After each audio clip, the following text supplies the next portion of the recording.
Uma boa noite a todos. A graça e paz do Senhor Jesus. Amém? Glória a Deus. Vamos abrir a palavra do Senhor para a nossa meditação nessa noite.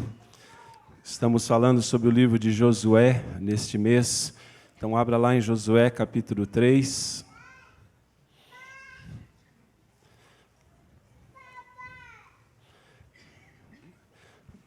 A igreja vai aumentando, queridos.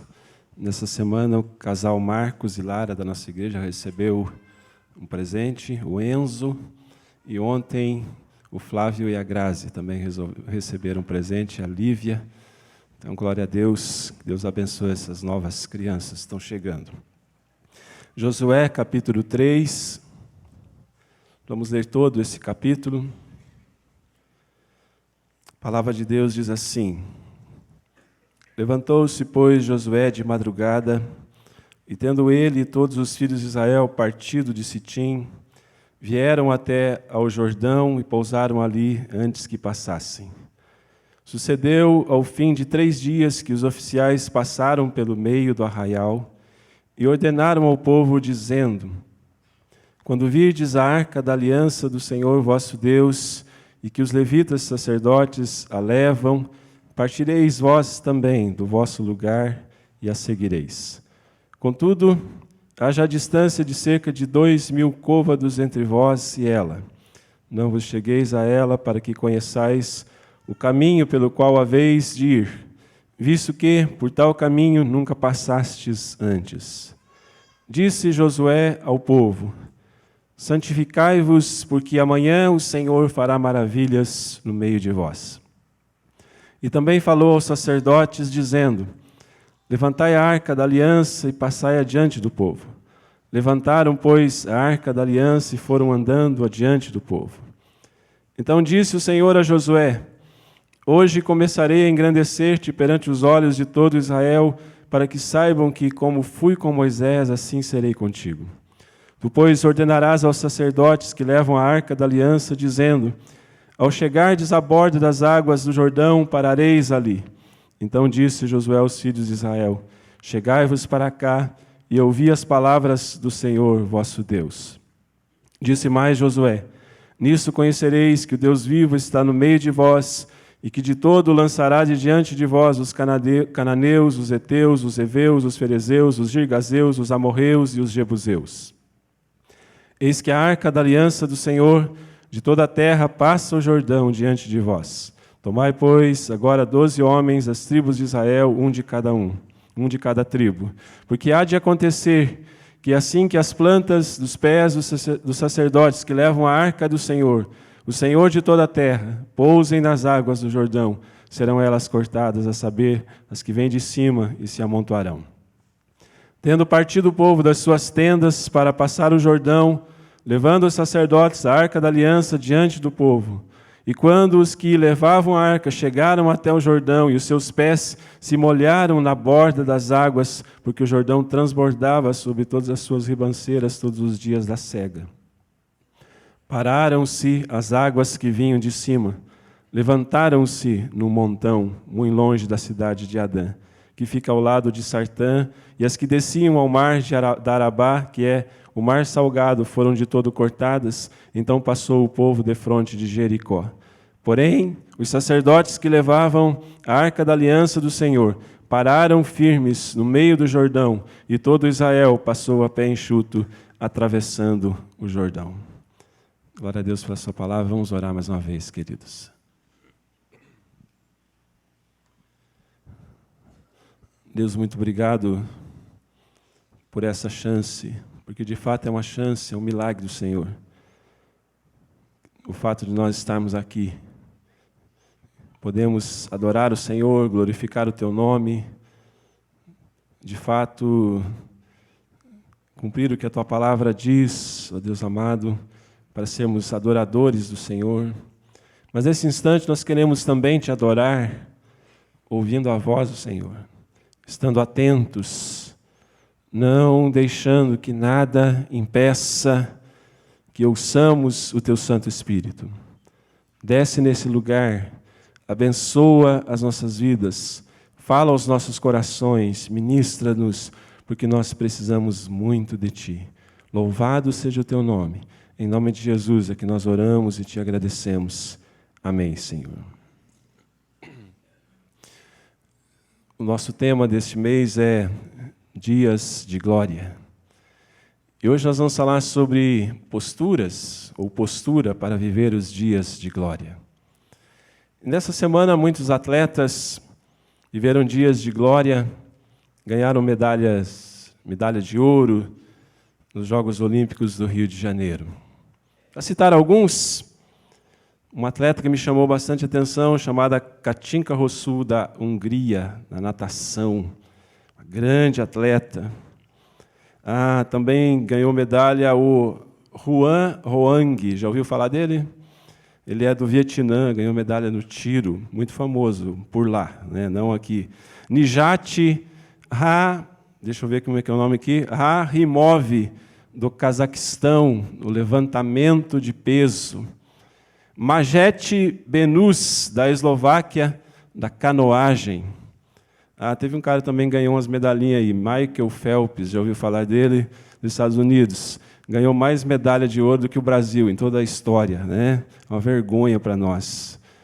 E Rafaela Silva salvou a pátria, né? Isso que é a tal de salvar a pátria, né? Que a gente fala, ganhou uma medalha, enfim, né? Uma medalha de ouro para o Brasil. Pelo menos até onde eu sei, né? Até onde eu assisti hoje à tarde.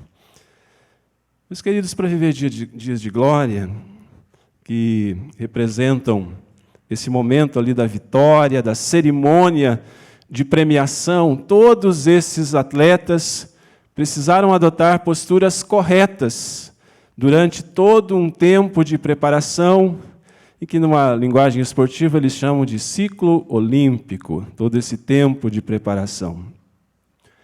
E algumas posturas que certamente não combinam com dias de glória.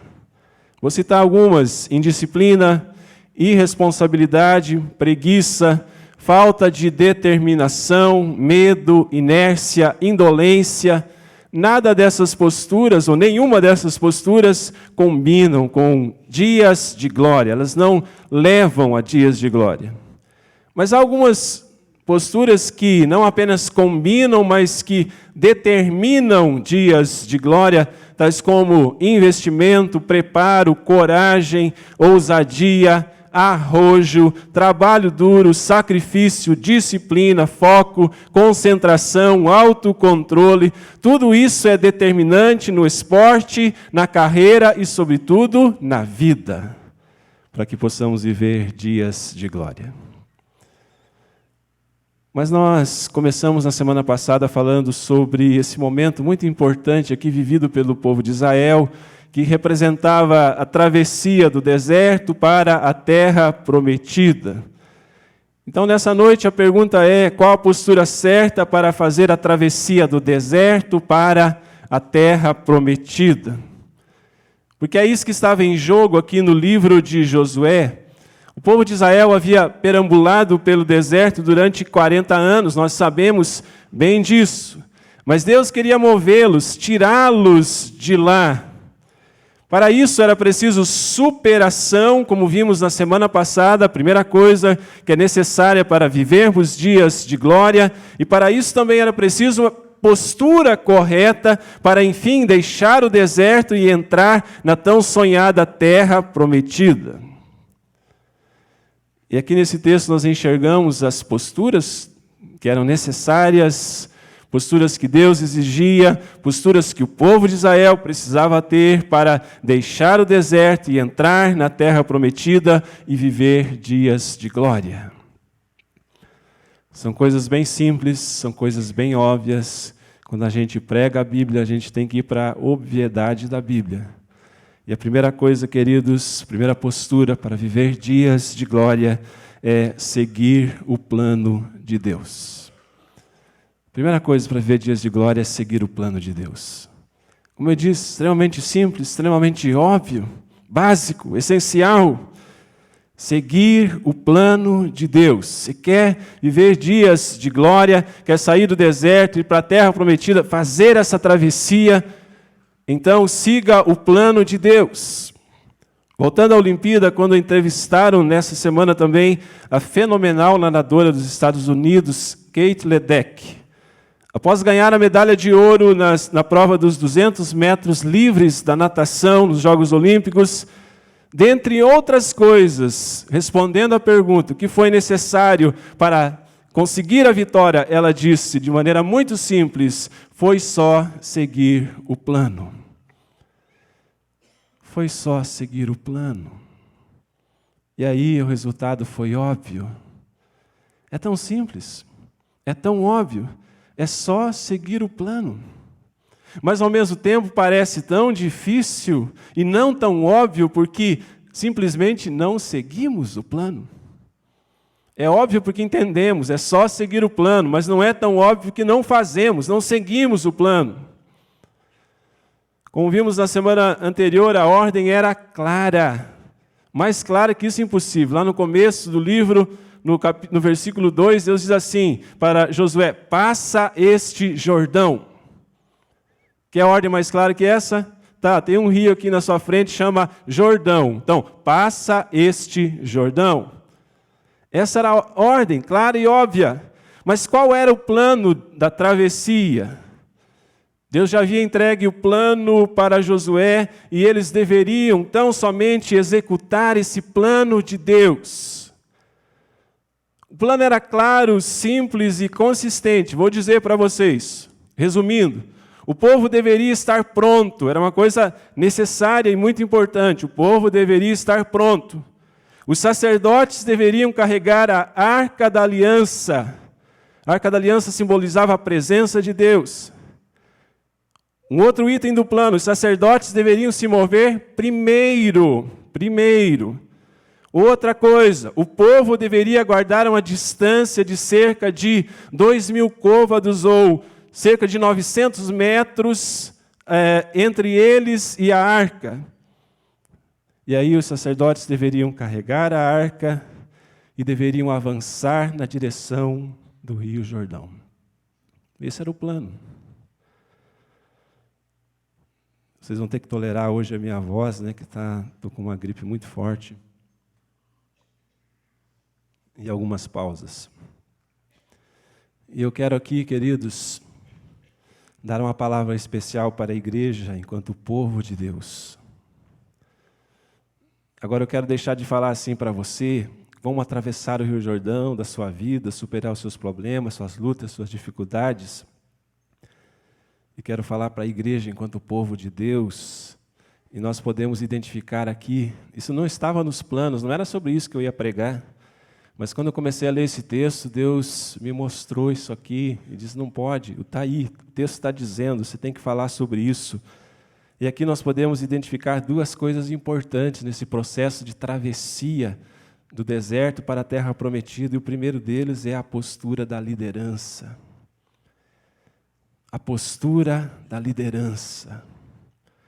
Eu identifico aqui algumas coisas que nós podemos pontuar como postura da liderança nesse processo de travessia e que a igreja precisa, e a liderança da igreja precisa entender isso. Primeiro, queridos, os líderes passaram pelo meio do arraial, diz a Bíblia, no versículo 2. Os líderes passaram pelo meio do arraial. Eles não mandaram um WhatsApp dizendo: olha, se aprontem aí que nós vamos passar o Rio Jordão. Eles caminharam no meio do arraial, num processo geográfico que envolveu eles saírem das suas tendas, falarem com as pessoas. Eles caminharam no meio do arraial. Isso nos leva a entender, queridos, essa palavra para liderança, que não se pode liderar de fora. Não se pode liderar da tribuna, não se pode liderar apenas à distância. Se quiser exercer uma liderança efetiva e eficaz, é preciso sujar os pés no meio do arraial. Lá onde as pessoas estão. Não é com ordens, com apitos, não é mandando WhatsApp simplesmente, tudo isso é importante e eu mando e vocês sabem muito bem disso, mas é preciso mais do que isso. A segunda coisa que eu identifico aqui na postura da liderança é que os líderes se moveram primeiro. O versículo 6 nos mostra isso. eles se levantaram e foram andando adiante do povo. Naquele momento histórico extremamente importante, um rio estava à frente, um rio tinha que se abrir. E então, queridos, os líderes se levantam e vão na frente do povo. E isso nos leva a entender que os líderes têm que puxar a multidão. Os líderes têm que incentivar comportamentos. Os líderes têm que influenciar pessoas. Eu falo a você, líder dessa igreja, você líder presbítero, você líder diácono, você líder de grupo familiar, você líder de grupo de louvor, você líder de célula, você líder de ministérios. Em nome de Jesus, queridos, vamos entender isso. Os líderes têm que incentivar comportamentos, os líderes têm que influenciar pessoas. Os líderes têm que estar, os líderes têm que participar. Se nós queremos que a igreja atravesse e vá para a terra prometida, os líderes precisam se mover primeiro. E aí nós não vemos algumas coisas acontecendo, ou vemos que algumas coisas não estão acontecendo. Mas a pergunta é, nós estamos puxando, nós estamos indo, nós estamos liderando, nós estamos inspirando as pessoas, ou nós somos os primeiros a não estarmos, a não irmos, a não participarmos? Postura da liderança. Mas uma coisa, queridos, que eu identifico aqui nesse texto. Primeiro, os líderes passaram pelo meio do arraial. Segundo, os líderes se moveram primeiro. E terceiro, os líderes esperaram todos atravessar. Isso aqui mexeu muito comigo. Versículo 17. Eles chegaram primeiro e saíram depois. Eles foram os primeiros que entraram na água e foram os últimos que saíram. A ordem foi assim, vocês vão e lá no meio vocês param. E aí, quando todo o povo atravessar, vocês seguem. Os líderes deveriam ir na frente, mas num dado momento eles deveriam parar, porque senão podia dar a impressão assim, agora a gente já se salvou, o povo lá atrás que se vire. Não, todo o povo deveria atravessar da frente. E isso tem a ver com envolvimento, isso tem a ver com pagar o preço, isso tem a ver com se sacrificar em prol dos liderados. Se alguém vai morrer aqui, vai ser nós, vão ser o povo já passou, está salvo lá. Essa é uma grande mensagem para a liderança. A postura da liderança é determinante para que a igreja viva dias de glória. Vou repetir isso. A postura da liderança é determinante para que a igreja viva dias de glória. Mas a segunda coisa que eu enxerguei aqui nesse texto, ainda dentro desse processo de seguir o plano de Deus, é a postura do povo. Se por um lado tem que ter a postura correta da liderança, por outro lado tem que ter a postura correta do povo. E aqui eu enxergo três coisas também em relação ao povo. Primeiro, o povo ouviu as orientações da liderança. O que o povo faz? O povo ouve e se move e se mexe, não questiona. Não diz por quê, não fica dizendo nós vamos morrer nesse negócio aí, o que esses líderes estão querendo nos matar, os nossos filhos, nos colocando nesse rio extremamente cheio. A Bíblia diz que era o caminho era desconhecido, mas Deus providenciou a Arca da Aliança, um referencial, a Arca da Aliança vai na frente, e vocês deem 900 metros aí até a Arca, para que ela vá dirigindo, conduzindo vocês, para que todas as pessoas, a multidão, enxergue a Arca da Aliança à frente. Por isso era fundamental o povo obedecer e seguir as orientações dos líderes, porque senão eles iriam para outros destinos e outros caminhos. Segundo, o povo interrompeu a síndrome de murmuração. Precisou acontecer isso, o povo de Israel extremamente acomodado, um povo acostumado a reclamar apenas, precisou vencer a síndrome da reclamação. Naquele momento, o povo deixou de se queixar, de murmurar, para se mover unânime na direção da terra prometida. Isso é fundamental acontecer para viver dias de glória, é preciso parar de reclamar. Porque senão a gente não se move, a gente fica no lugar onde está. E a terceira coisa que eu identifico aqui é que o povo partiu com coragem, diz a palavra. O povo se moveu para atravessar um rio cheio, caudaloso e furioso, confiante no milagre e na intervenção de Deus. Então essa é a primeira coisa dessa noite. Você quer viver dias de glória? E eu tenho certeza que a resposta é sim, Deus, eu quero viver dias de glória. Então a resposta, a primeira postura necessária é essa: siga o plano de Deus. Em segundo lugar, queridos, a segunda postura que eu identifico aqui para viver dias de glória é manter a pureza de vida. Como eu disse, coisas extremamente simples e óbvias. Manter a pureza de vida.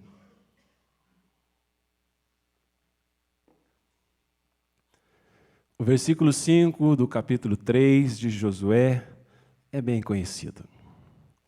Disse Josué ao povo: santificai-vos, porque amanhã o Senhor fará maravilhas no meio de vós. Santificai-vos, porque amanhã o Senhor fará maravilhas no meio de vós. Chegar à terra prometida requeria toda uma preparação, como nós já vimos, estratégia, organização. O povo precisaria estar pronto. Deus entregou o plano, está aqui, ó, esse é o plano da viagem, vocês seguem esse aqui que vai dar certo. Mas chegar à terra prometida requeria também consagração, santidade e pureza. Não era só um plano prático, tático, estratégico, mas exigia pureza de coração, limpeza de mente. E quem sabe não está aí, querido, o problema da sua vida. Você é muito organizado, não sei se tem aqui pessoas organizadas, é bom ser organizado. Você é muito determinado, excelente naquilo que faz, mas mesmo assim não está vencendo. Porque talvez você esteja descuidando do aspecto espiritual que envolve a conquista da sua terra prometida. Como eu disse, o povo de Israel poderia executar o plano prático com perfeição e ainda assim dar tudo errado. É por isso que Josué desafia o povo a manter a vida limpa. Você precisa identificar aquilo que está espiritualmente errado na sua vida. Porque você tem um belo currículo, você tem um conhecimento extraordinário, você tem um know-how incrível, você tem vários diplomas, você tem uma experiência vasta, você tem uma esperteza fora do comum, mas mesmo assim está se perguntando: por que a minha vida não está deslanchando? Por que a minha vida simplesmente não decola? A resposta é simples. Porque você tem cuidado de tudo menos do principal. O Rio Jordão, e aí entenda como quiser, figuradamente, qual é o Rio Jordão da sua vida.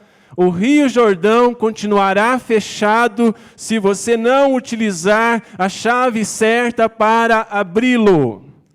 A chave da pureza e a chave da santidade. E sabe qual a resposta novamente? Como eu disse, as coisas na igreja são extremamente simples e óbvias. E às vezes até repetitivas.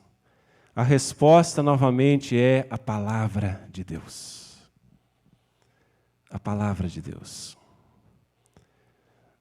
Eu quero destacar aqui sobre essa questão duas coisas. Primeiro, a Bíblia fala sobre o cuidado preventivo para você manter uma vida pura. Vou dizer 2 versículos que estão no mesmo Salmo 119, não precisa você abrir. O primeiro diz assim: de que maneira, e muitas pessoas sabem de cor, de que maneira poderá o jovem guardar puro o seu caminho? Qual a resposta bíblica? observando segundo a tua palavra. De que maneira poderá o jovem, aqui eu vou ampliar, não só para os jovens, mas para todos. De que maneira nós podemos guardar puro o nosso caminho? É observando-o segundo a palavra de Deus. Ou seja, trilhando o caminho da palavra de Deus. Aí no Salmo 119 mesmo, tem outro versículo ainda falando sobre esse cuidado preventivo para manter a pureza. Guardo no coração as tuas palavras para não pecar contra ti. Salmo 119, 11. O que o versículo que eu acabei de ler disse? Enquanto cai aqui o microfone, para você acordar. Mas voltando à pergunta, talvez o diabo não queira que você responda. Vamos lá. O versículo que eu acabei de me referir disse? Guardo no onde? Coração, o quê? As tuas palavras, para o quê? Não pecar contra ti. O que diz mesmo? Vamos lá todos juntos? Guardo no coração as tuas palavras para não pecar contra ti. Guardo no coração as tuas palavras para não pecar contra ti. A Bíblia fala sobre o cuidado preventivo para manter a pureza, mas a Bíblia também fala sobre o efeito curativo. E aí, quando a Bíblia fala sobre o efeito curativo, um versículo também bem conhecido, 1 João 1,9, diz assim: se confessarmos os nossos pecados, Ele é fiel e justo para nos perdoar os pecados e nos purificar de toda a injustiça. Se confessarmos os nossos pecados, entenda isso, querido, mesmo você tendo guardado a palavra no seu coração, você cometeu um deslize, você se afastou do caminho de Deus, e a sua vida não está mais pura como Deus quer. Então, o que você pode fazer? Vai para o inferno já? Não, a Bíblia diz assim: se confessarmos os nossos pecados, Ele é fiel e justo para fazer o quê? Nos perdoar os pecados, e não só perdoar os pecados, mas nos purificar de toda a injustiça. Deus nos perdoa e nos purifica. Certa vez um pastor explicou, e eu entendi bem, que é esse negócio de perdoar e purificar. Imagine que uma mãe arrumou o seu filho para vir à igreja, e está lá esperando, imaginando que ele está sentadinho no sofá, assistindo a televisão, e ele está lá bagunçando. Vem a mãe e vê que ele está totalmente sujo, o que não é raro acontecer, né? E aí o filho pede perdão. E a mãe diz assim: filho, eu te perdoo. Mas ele continua sujo. Então, por isso que a Bíblia fala de perdoar e purificar. Porque a mãe vai ter que dar um banho na criança, trocar a roupa dele para vir para a igreja. E é isso que Deus faz, essa obra completa nas nossas vidas. Meu querido, para manter uma vida de santidade e pureza, você precisa salvar a palavra de Deus no seu coração. Você já ouviu essa expressão? Salvar a palavra de Deus no seu coração? De onde vem esse vocabulário, essa expressão salvar? Agora eu não estou falando da Bíblia não, gente. Estou falando do computador, tá? Então, lá no computador se faz um trabalho e aí você precisa salvar. Levante a mão aqui quem alguma vez estava fazendo um trabalho extremamente importante e não salvou. Lá em tempos idos, quando eu estava escrevendo a minha monografia do seminário, um trabalho extremamente importante, num computador extremamente ultramoderno, né? Eu trabalhava num programa chamado Carta Certa. Alguém trabalhou nesse programa aqui? Olha, ninguém. Só o Wellington. Carta Certa, já ouviram falar desse programa, gente? Mas era melhor que máquina de escrever, né? E aí, queridos, sem querer, eu dei um chute no estabilizador que estava debaixo da minha mesa, né? E desliguei o computador. Naquele tempo dava para salvar ainda, no disquetão desse tamanho assim, demorava meia hora para salvar, por isso que a gente não ia salvando, não salvava automaticamente. Mas eu acho que você já entendeu o que eu quero dizer com salvar a palavra de Deus no seu coração.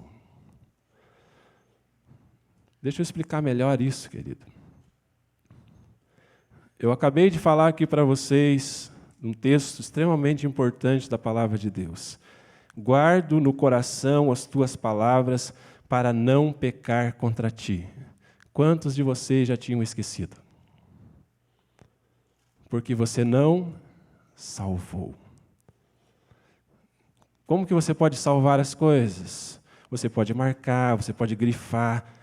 Quando você ouve dando a devida importância para algo, você salva.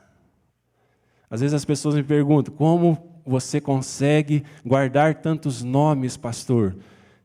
Sabe como, querido? Salvando o nome das pessoas. Quando alguém fala o nome para você, ou quando alguém fala o nome para mim, o nome da pessoa é importante. É a primeira coisa que eu preciso saber sobre ela. Então, porque eu dou uma devida importância, aquilo vai salvar aqui dentro. E assim é a Bíblia. Você vem para a igreja e você ouve sermões extraordinários, abençoadores, abençoaram a minha vida, mas meia hora depois você já não se lembra de mais nada, porque você não salvou, não está lá dentro, não está no teu HD, não poderá ser acionado no momento em que você precisar. Por quê? Porque não ficou salvo dentro de você. Então é preciso, queridos, que a gente leve muito a sério essa questão de salvar a palavra de Deus. Santificai-vos, porque amanhã o Senhor fará maravilhas no meio de vós. A postura correta de hoje garantirá os milagres do amanhã. Uma frase manjada, mas a mais pura verdade. A postura correta de hoje garantirá os milagres do amanhã. E por falar em milagres, é assim que nós vamos terminar o sermão dessa noite, porque a terceira postura, além de seguir o plano de Deus, além de manter a pureza de vida, é preciso confiar na intervenção dos céus. Essa é a terceira postura, confiar na intervenção dos céus. Meus queridos, eu penso que a equação da vida é extremamente simples. Quando eu olho para a minha vida, eu aplico essa equação extremamente simples. Tudo se resume em 3 fatores principais: o plano de Deus, as ações humanas e os milagres de Deus. O plano que Deus te entrega, o plano de vida, o propósito de Deus para a sua vida, as ações humanas, o que você faz, como você reage com esse plano que Deus traz para você. Mas você, por si só, não vai conseguir grandes conquistas, então Deus precisará intervir, colocar você. Às vezes você acha até que é você, a sua inteligência, a sua capacidade, mas é Deus que foi abrindo os jordões da vida e te colocando do outro lado, na terra prometida. E nesse texto, essa verdade é bem clara, essa equação. Aqui nós temos o que Deus dá em termos de ordenança, façam assim. O que o homem faz em termos de obediência, cumprindo o plano de Deus, e o que Deus faz em termos de milagres, porque não adiantaria nada, absolutamente nada, eles colocarem o plano para funcionar se Deus não intervisse. Nós precisamos crer que, em última instância, a conquista da terra prometida é obra de Deus, não é nossa. Nós precisamos crer que, em última instância, os dias de glória são proporcionados pelo próprio Deus. Deus havia dito: arrume as malas, vocês vão viajar. O tempo de deserto chegou ao fim, é hora de entrar na terra prometida. O povo poderia fazer como havia feito muitas vezes, se concentrar nas impossibilidades. Quando a gente lê a Bíblia, tem que se perceber alguns detalhes importantes. Porque uma das coisas que foi falado aqui no texto é que era a época da cega, ou seja, da colheita. Isso nos mostra, queridos, que era a pior época do ano para se atravessar o Rio Jordão. O Rio Jordão, para você ter uma ideia, durante a maioria dos meses do ano, tinha 30 ou 40 metros de largura, era do tamanho aí do Tibagi, e 1,80 m de profundidade, ou seja, não era tão difícil. Eu, por exemplo, podia passar assim meio de ponta de pé, né? Daria.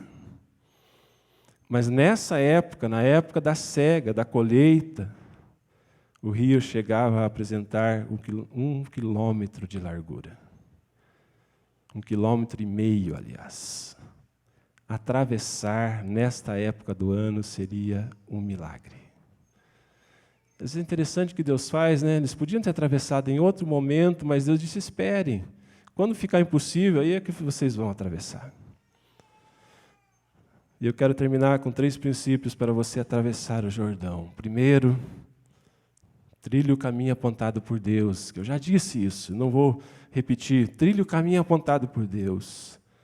Segundo, livre-se da mentalidade do deserto e abrace a mentalidade da terra prometida.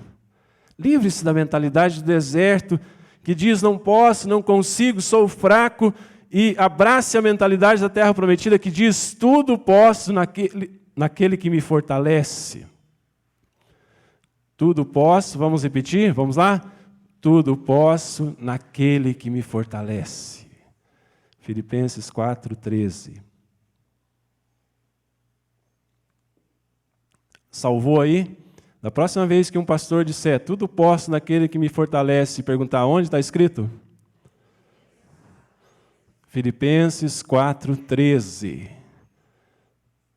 É lá, queridos.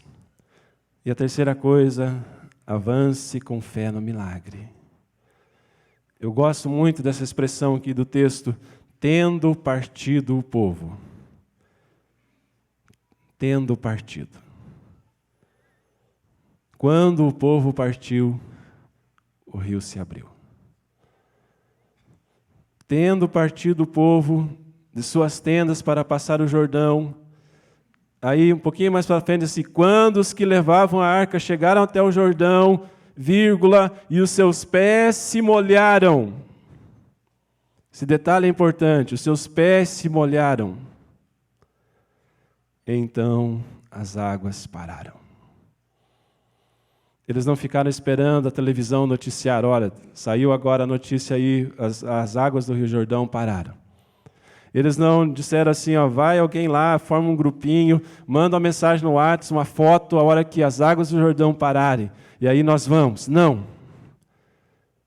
Tendo partido, quando eles foram, as águas pararam. E eu termino dizendo, dias de glória se tornam reais quando nós avançamos pela fé. Que Deus os abençoe, em nome de Jesus. Amém? Nós vamos cantar um cântico, depois as crianças vão ter a sua apresentação em homenagem ao Dia dos Pais e a gente vai encerrar. Nós vamos cantar um cântico que marcou muito a história da nossa igreja aqui, há um tempo atrás, que fala sobre tempos melhores estão por vir. Nós vamos professar isso, falar isso, confessar isso. Nós vamos louvar ao Senhor através desse cântico. Convido a igreja a se colocar em pé e vamos cantar.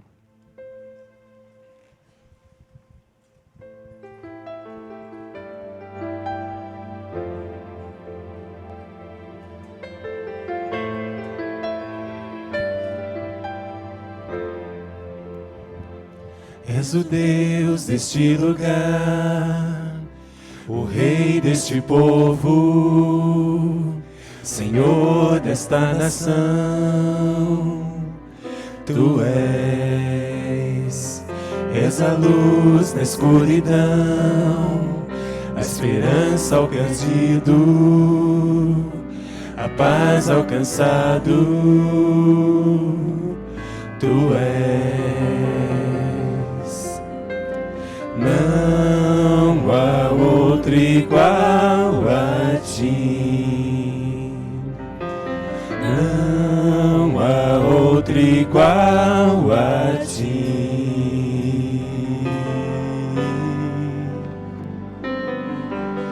Tempos melhores estão por vir, obras maiores se farão neste lugar.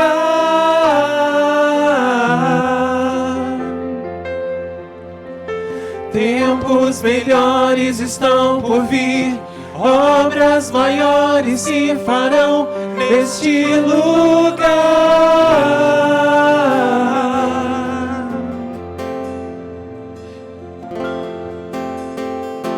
Eis o Deus deste lugar, o Rei deste povo. Confessa isso, igreja. Senhor desta nação, Tu és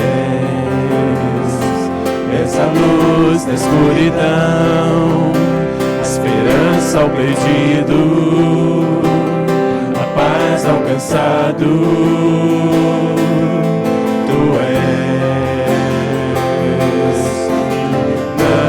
não há outro igual a ti.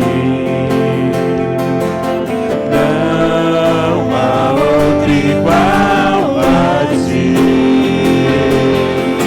Erga sua voz e diga: tempos melhores. Tempos melhores estão por vir, obras maiores se farão neste lugar.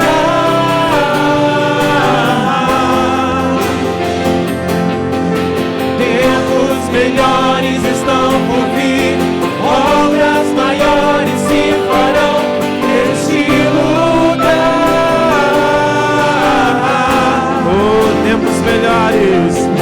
Tempos melhores estão por vir, obras maiores se farão neste lugar.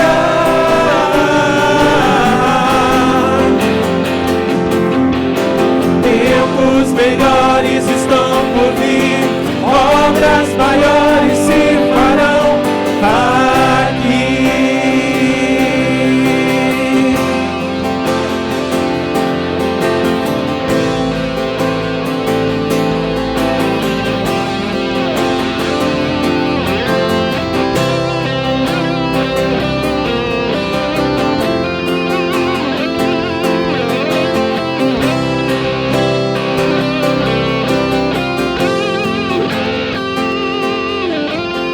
Não há outro igual a ti.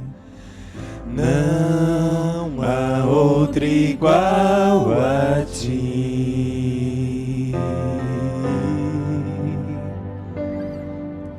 Tempos melhores estão por vir, obras maiores se farão neste lugar.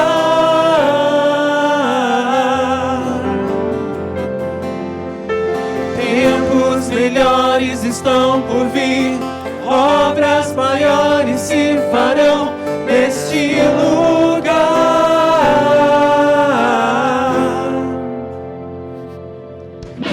Tempos melhores estão por vir, obras maiores se farão neste lugar.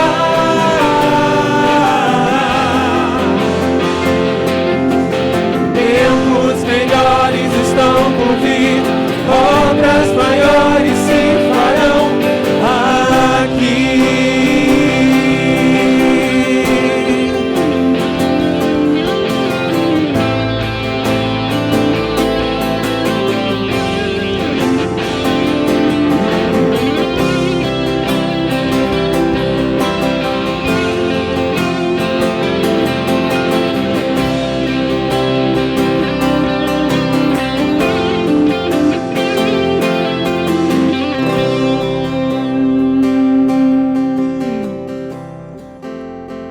Aleluia.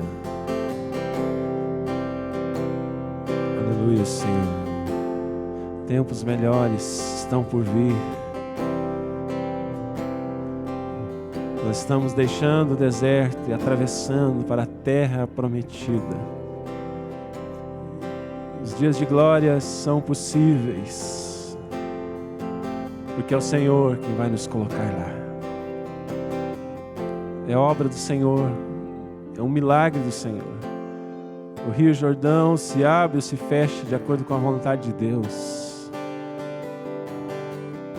Mas é verdade, Pai, que o Senhor nos entrega um plano e quer que o executemos.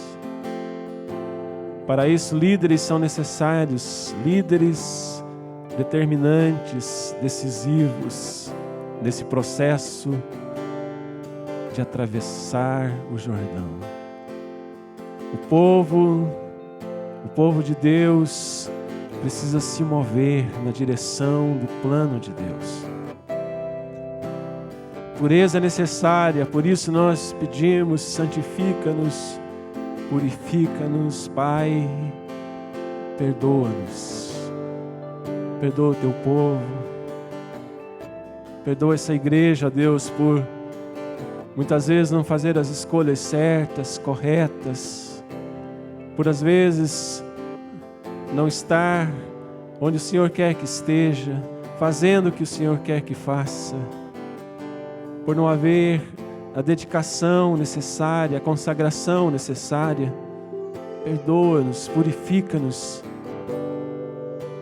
Que a falta de santidade não seja um impedimento, que não nos deixe no meio do caminho, do lado de cá, quando o Senhor quer que estejamos do lado de lá, e não permaneçamos no deserto, enquanto o Senhor tem terra prometida, e não permaneçamos assentados, chorando, lamuriando, quando poderíamos estar do outro lado, vendo as muralhas de Jericó se romperem, ruírem, quando poderíamos estar do outro lado, vencendo os gigantes, alargando as fronteiras. Nos abençoe, Deus, e move-nos na direção dos teus planos, dos teus sonhos. No nome de Jesus, para a glória do Senhor Jesus, é que nós oramos e te agradecemos. Amém, Senhor.